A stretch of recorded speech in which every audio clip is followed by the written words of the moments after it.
IBM just informed me that they are no longer supporting Cognos version 8. And my report is having issues. Do they offer any solutions? No, only that I should upgrade. What? Do they expect me to upgrade today?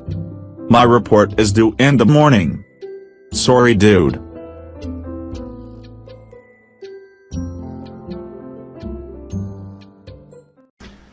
Hi again everyone, and welcome back. My name is Mike Bernache, as I said earlier, and I'm a business analytics coach with Lodestar Solutions. And today in the first presentation I'm going to share with you some of the new and exciting features in the most recent release of Cognos BI 10.2.1. I'm going to try and keep the presentation to about 30 minutes, and we'll have some time at the end of the presentation for questions and answers. If I do not get to your question, or you don't want to ask in front of the group, my information is out here on this slide, and please feel free to email me, not only with questions right after this presentation or anything that you might need in the future. So if you could, just type your questions into the box on the GoToWebinar, type them in, and what we'll do is gather them throughout the presentation, and then we'll answer them at the end of the presentation for you. A little bit about our agenda today. Today we're going to spend some time on a few key areas.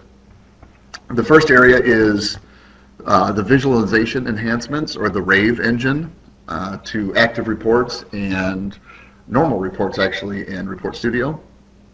I'm going to spend some time on performance improvements. There are quite a few of them, and as you'll see in the coming slides, that things have gotten much better and much quicker. I'm going to go through some of the improvements to the different studios in BI. I'm going to do a quick demo of the visualizations. I'm going to show you where to get them, how to import them into BI, and actually how to use them in a report. We're going to talk a little bit about some extended big data platforms that are now supported. Some of you may or may not be familiar with big data or what big data is, and we'll talk a little bit about that. And then also I'm going to talk quite a bit about Series 8, specifically 8.4.1. Anything in 8 basically has come to an end of service. That happened on September 30th. So we're going to talk about going forward and why I personally think that you should be ready to upgrade tomorrow if at all possible. So a few general items to go through first.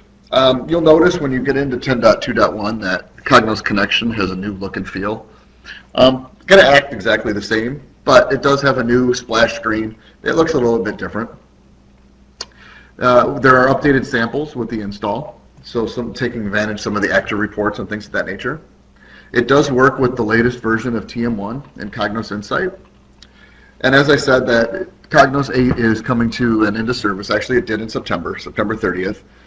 So talk more about the improvements from 8 to 10 and why some of them include Workspace Advanced, active reports. It's a lot quicker. The support for big data. So some pretty neat stuff for you that are on 8.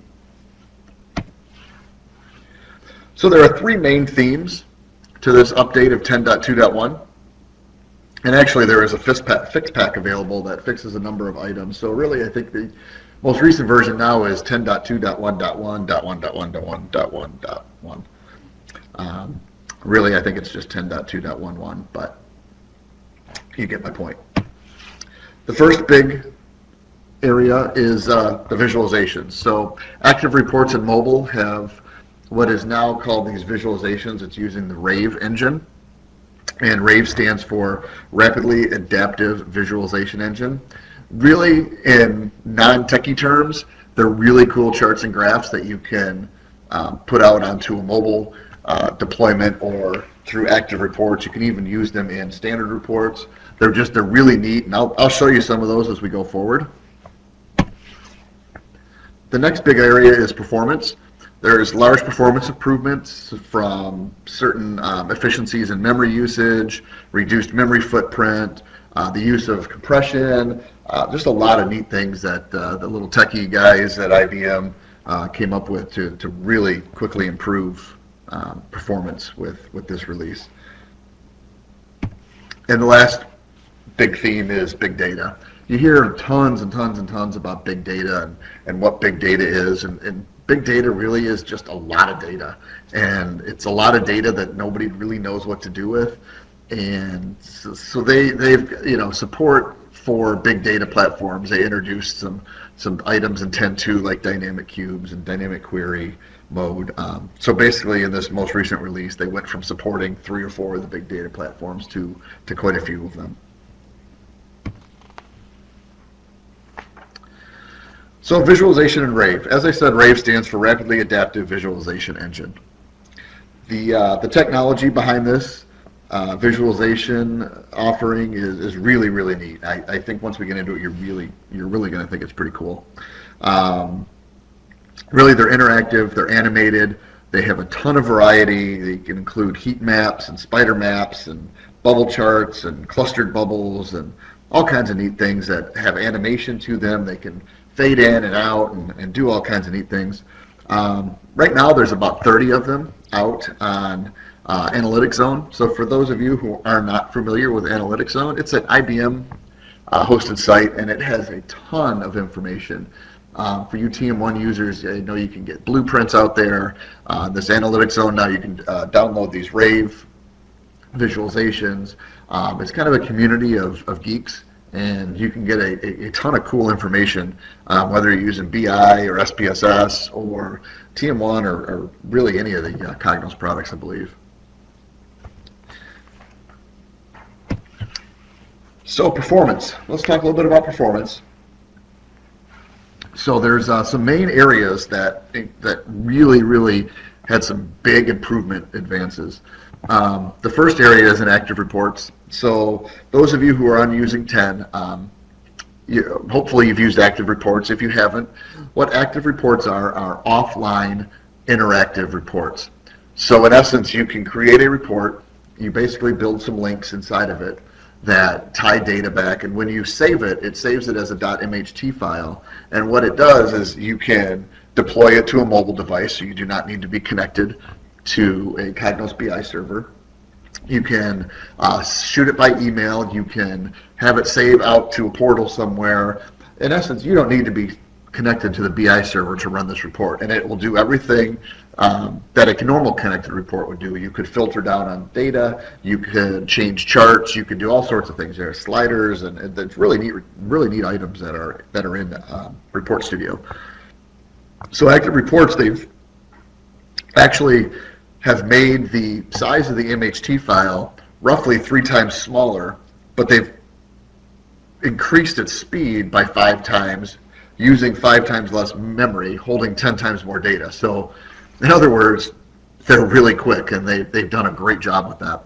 On mobile, they've done some better handling of requests, so the report server is now processing the output, which has resulted in 3 times faster loading and execution. Dynamic cubes, which was released in 10.2.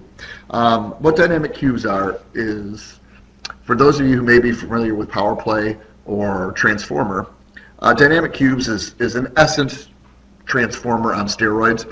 It handles big data, so from that aspect, you see performance improvements when you start getting past 25 million rows of data. So dynamic cubes will build a cube. You basically design. You go in and it's a product called Cube Designer, and you go in and you design your cubes and you determine your hierarchies and your dimensions and your facts. There is some wizards in there that'll help do it for you. So what they've done is they've basically required 70% less memory for the caches, so the performance of these dynamic cubes has more than doubled. You can certainly use dynamic cubes for small data sets. Either way, the biggest caveat here is that you need your data warehouse to be in a star schema or snowflake format. If you do not have that, it will not work. Report bursting. So for those of you who report burst, that's when you can actually set reports up to slice pieces of it automatically out to specific recipients or specific areas. So now you can actually burst across multiple servers, so you can better use your hardware resources, and you can get up to 6 times faster burst speed. Batch reporting utilizes the CPU better, so you can see about a 25% better batch reporting times. The disk I/O or interoperability, Files are cached in memory to reduce the I/O activity, so this is pretty neat. Actually, 85% reduction in the amount of disk activity you see. So as you can see, there are tons and tons of improvements in performance and speed. Really have speeded things up, and I think, you know, once you upgrade, especially from 8 to 10, you will see some dramatic differences in speed.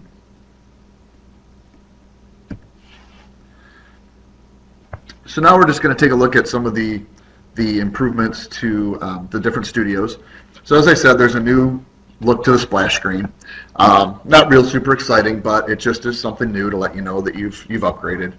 The Cognos admin area has a couple new areas. One is library and one is multi-tenancy.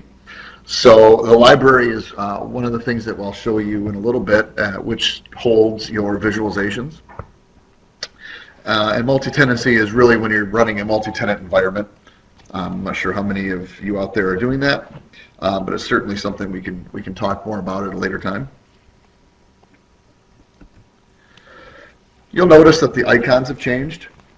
So packages now look like little packages instead of blue folders.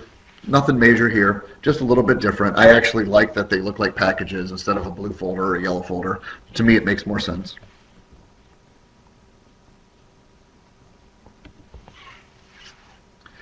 So there were a few additions to Framework Manager, so specifically the addition of a few governors that were added for dynamic query mode. So dynamic query mode is the 64-bit query engine. It uses a lot of caching to speed up query response. So they've added 4 different areas here. There's a context-sensitive join selection. So what this does is control the computation for a query in a star schema grouping that does not contain a fact. There's a local cache policy, so that controls the level of query for which reusable cursors are created. There's cursor mode, which controls how long resources required by the query are kept before being released.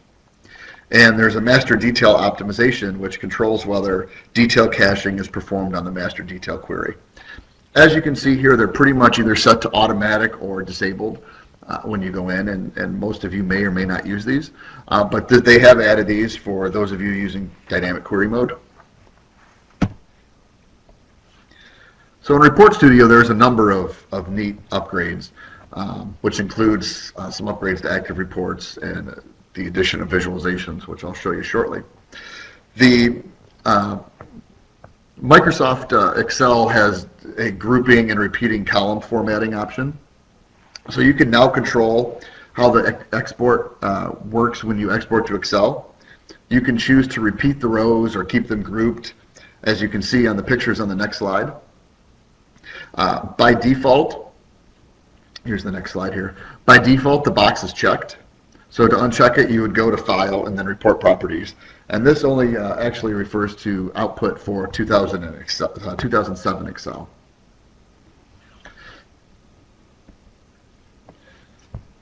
So you can actually, there's some new filters. So you can actually do a text-based search with relational data. So you can do a starts with, an ends with, a contains, and now even a SQL-based pattern. So it used to just be, a equal to search output, and now you have a number of different things that you can search on that. This is one that I love. It's so simple, I can't believe it hasn't been in here before. But now you're actually able to name your queries quicker without having to go back to the query area, go down to the bottom of the properties, click on it, rename it. So when you drag a chart or a crosstab or a list into a report, it actually brings up this little box on the side you see here, the insert chart box, and it allows you to name the chart. It allows you to either create a new query if that's what you wanted to do, or you could actually fill it with data from a list or a query or whatever. So to me, this has really just put some huge improvements into this area. I know I like to rename all my charts and all my lists, so if I were to use them in a workspace area, that I know what I'm looking for instead of seeing combination chart 1 or list 1 or list 2. Just a little tip, something to get in the habit of doing. There are a few updates for dimensional data in Report Studio as well. So you have the ability to search with ends with in dimensional data. So you didn't used to have that. You used to have everything listed here except ends with. So now you can actually search on that. Pretty quickly now that you can show the values as a percent of the total based on your row access or your column access. So this option is quickly utilized by going to the data tab and choosing show value as you can see in the screenshot. This is really a neat thing when you wanted to show a percent of summary on organization for the year or whatever as it shows here. It's a real quick way of adding those percents in. Another cool feature is shared sets amongst reports. So for those of you who use Analysis Studio, you're aware that you can create sets and save them and then copy them over and use in another Analysis Studio report. So, but then you have two sets, right? So now you can actually share them in a package. So you could use them in any other report that uses that package. So to me, this is pretty cool. If you're using a shared set of, let's say, top 10, and you're moving it around different reports, you can actually create that, share it, and use it in any reports without having to recreate it. So there are a couple of changes to active reports here as well. So you can compress the report archive. What this does is reduce the size of the MHT file so that you can support more data and load faster. And there's a scalable option which supports pinch to zoom gestures when putting it on an iPad, or I believe Android devices are starting to be supported. Both of these are selected by default. I'm not sure why you would turn them off, but the option is there for you to turn them off.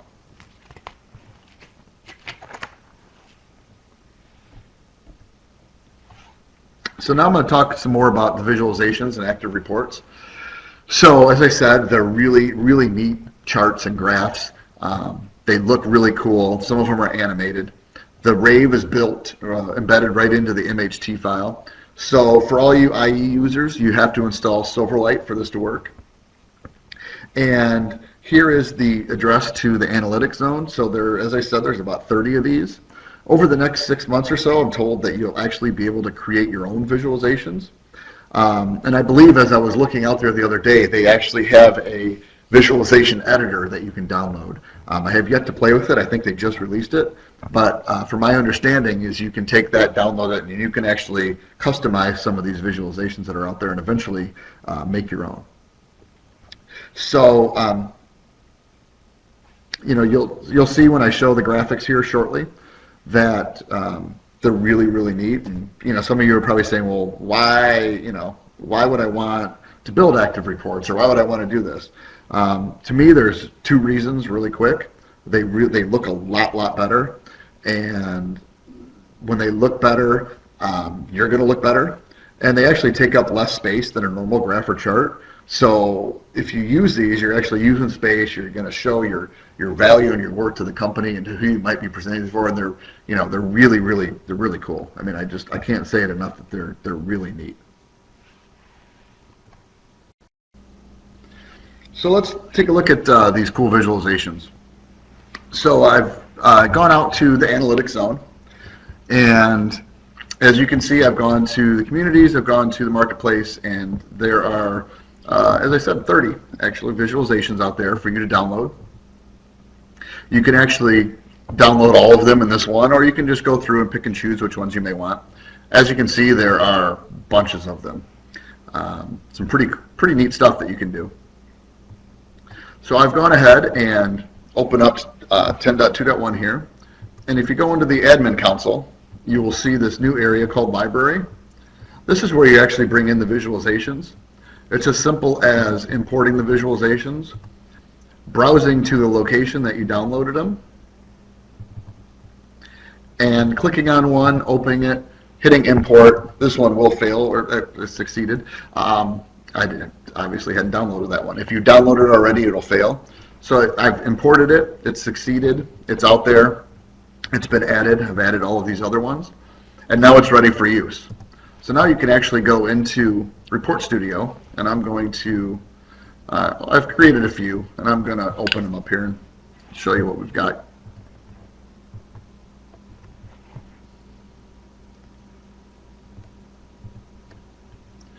So I've gone in, and where you find these is in the toolbox. You'll go and see there's a visualization area. You simply grab it and drag it in. Okay, so if I were to do that, it's going to bring up all the different ones that you've added.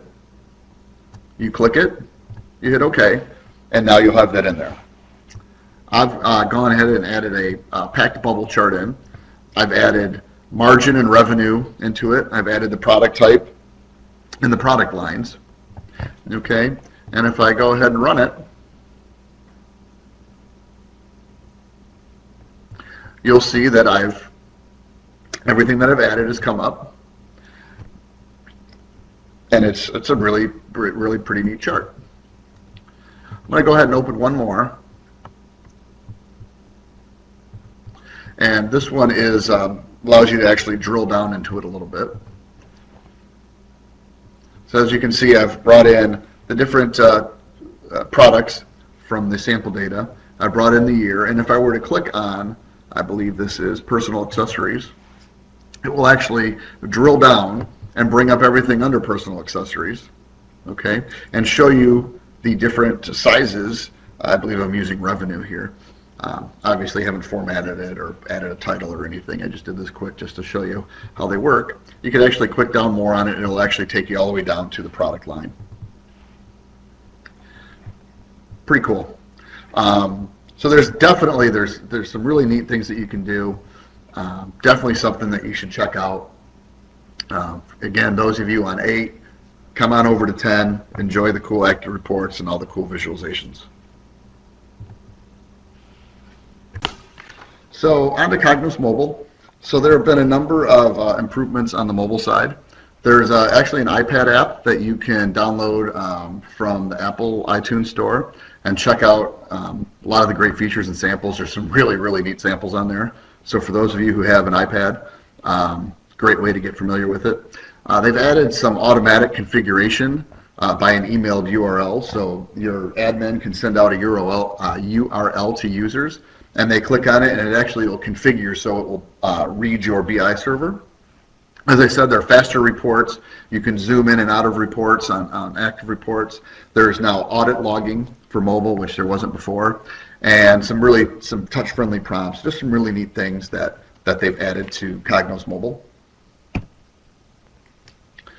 Workspace Advanced. So the same improvements that were made to Report Studio were made in Workspace Advanced. For those of you on 8 or even 10 who aren't using it, obviously 8 users don't know what this is or really haven't played with it. Workspace Advanced is a combination of Query Studio, Analysis Studio, and Report Studio. So what it does is basically it has the ease of a Query Studio or Analysis Studio, but it has a lot of the functionality that Report Studio has. It's actually a really neat product, and in my opinion, kind of where IBM is putting their money into nowadays, which is Workspace Advanced, Report Studio, Active Reports, Visualizations. There aren't really any updates to Query or Analysis Studio, and I don't know if they'll be in future versions, Cognos 11, 12, 13, 14. I'm not even sure they'll be there or not. So for those of you who upgrade or who have upgraded and haven't used it, I would start getting familiar with Workspace and Workspace Advanced. They're really neat products and really provide some cool features. So Workspace, which was formerly Business Insight, and Workspace Advanced was formerly Business Insight Advanced, and Cognos and IBM kind of figured that they have way too many Insight products, so they've renamed them Workspace Advanced. So for those of you who don't know Workspace, it's basically a active dashboard holder.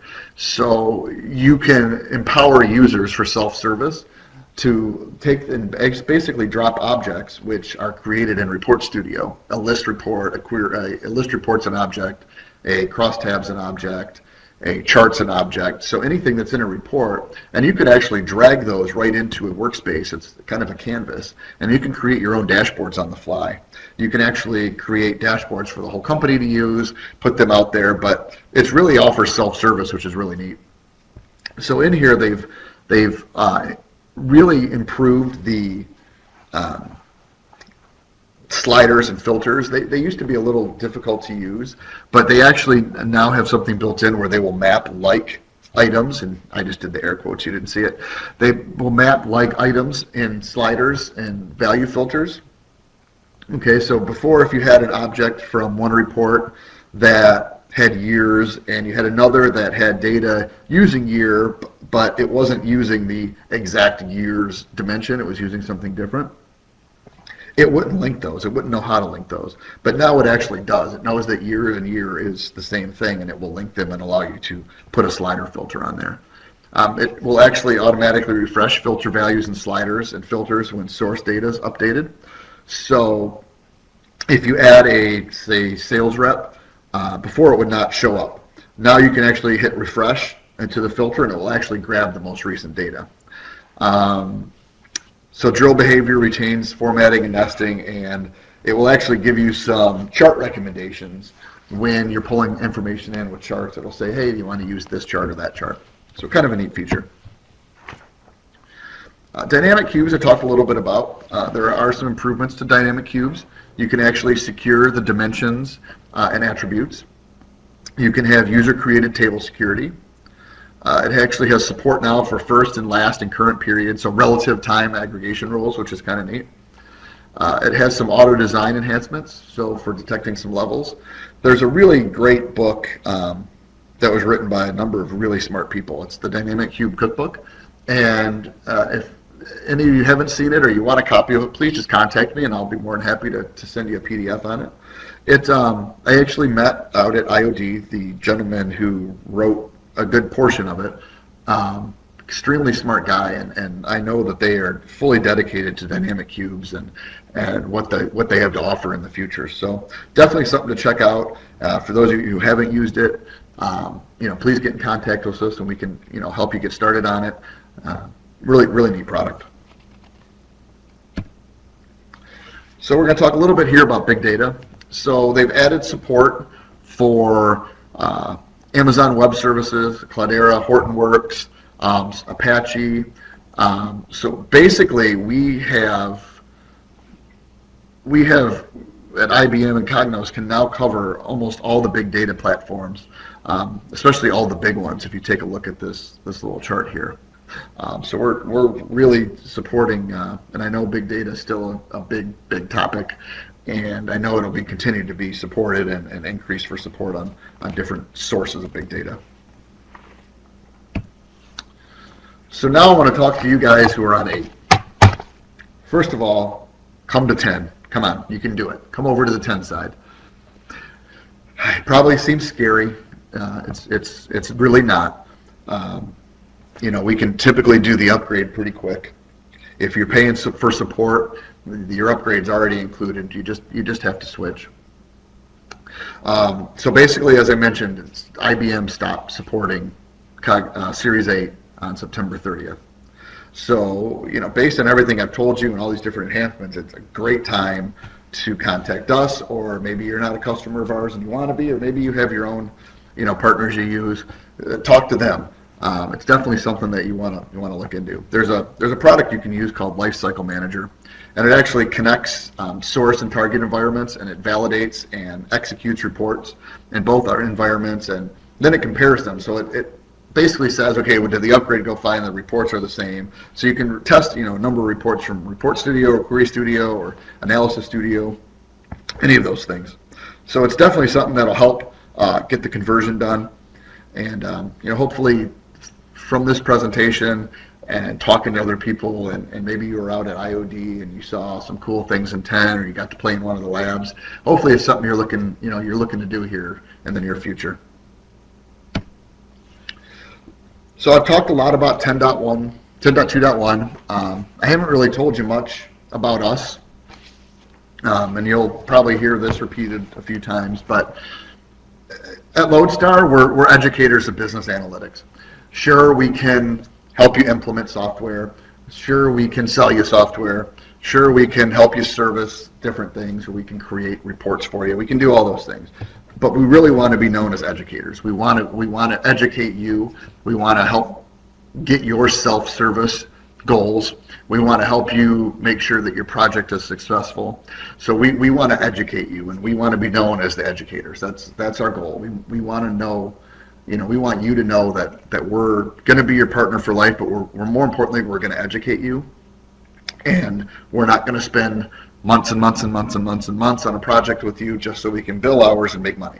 We want to educate you. And I know for a fact, and I know everybody in our organization feels this way, is we take great pride in educating our clients. As I said, we have a lot of, different things. We host user groups.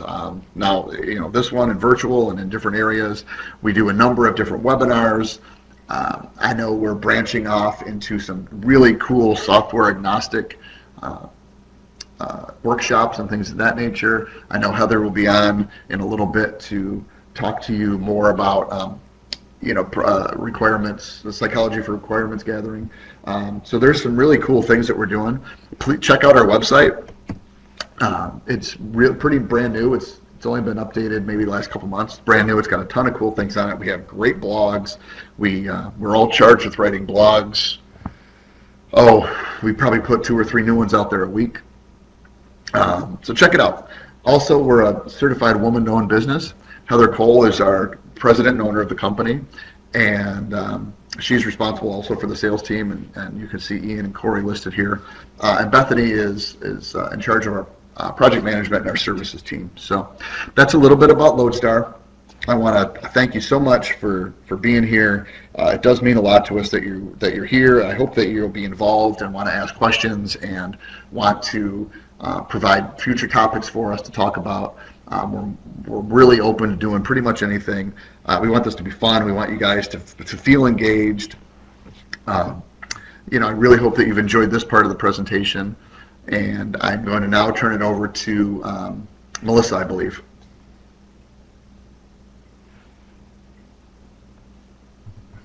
I'm sorry, I forgot the most important part, questions. So I'm going to have, Melissa is going to hop back on here, and she's gathered your list of questions. And she will be reading those to me, and I will answer accordingly.